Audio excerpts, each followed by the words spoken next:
Delhi Capitals মুস্তাফিজকে উড়িয়ে নিল স্টার্কের পরিবর্তে। স্টার্ক খুবই ভালো একজন বোলার।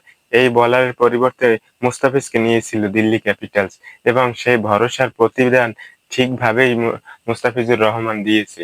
খুব দুর্দান্ত ইকোনমিক্যাল বোলিং করে ফার্স্ট ম্যাচে দেখিয়ে দিয়েছে সে যে ভালো মানের একটি বোলার এবং আইপিএলে খেলার যোগ্য একটি বোলার। খুবই দুর্দান্ত পারফরম্যান্স করে দেখিয়ে দিয়েছে। দিল্লির একের পর এক মার খেতেই আছে। একের পর এক ৪ ছক্কার বৃষ্টি মারতেই আছে গুজরাট টাইটান্সের ব্যাটাররা। একেবারে পিটিয়ে তুলোধুনো করে দিল্লি ক্যাপিটালসের বোলারদের খুব ইজিলি ম্যাচটা জিতে নিয়েছে দিল্লি ক্যাপিটালসের সাথে গুজরাট টাইটান্স। এর ভিতর খুব দুর্দান্ত বোলিং করেছে। সবাই খারাপ করলেও মুস্তাফিজ খুবই সুন্দরভাবে ইকোনমিক্যাল বোলিং করেছে। ৩ ওভারে মাত্র ২৪ রান দিয়েছে। খুবই ইফেক্টিভ বোলিং, খুবই কার্যকর বোলিং করেছে।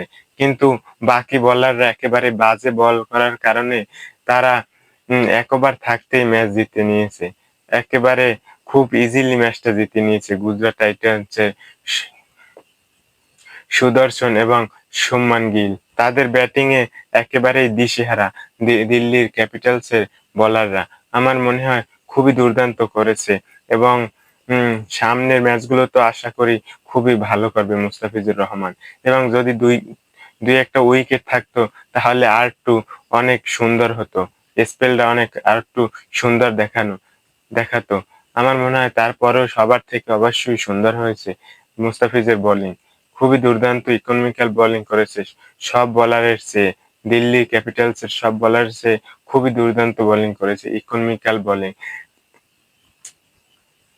২৪ ঘন্টার ভিতর দেশের হয়ে খেলে তারপর আবার পরের দিন অন্য দেশে ফ্র্যাঞ্চাইজি লিগে ফার্স্ট ম্যাচেই এভাবে এই ধকল কাটিয়ে জার্নির ধকল কাটিয়ে যে এত সুন্দর পারফরম্যান্স করবে হয়তো আমরা ভাবিনি। তো খুবই সুন্দর পারফরম্যান্স করেছে অন্য বোলারদের থেকে।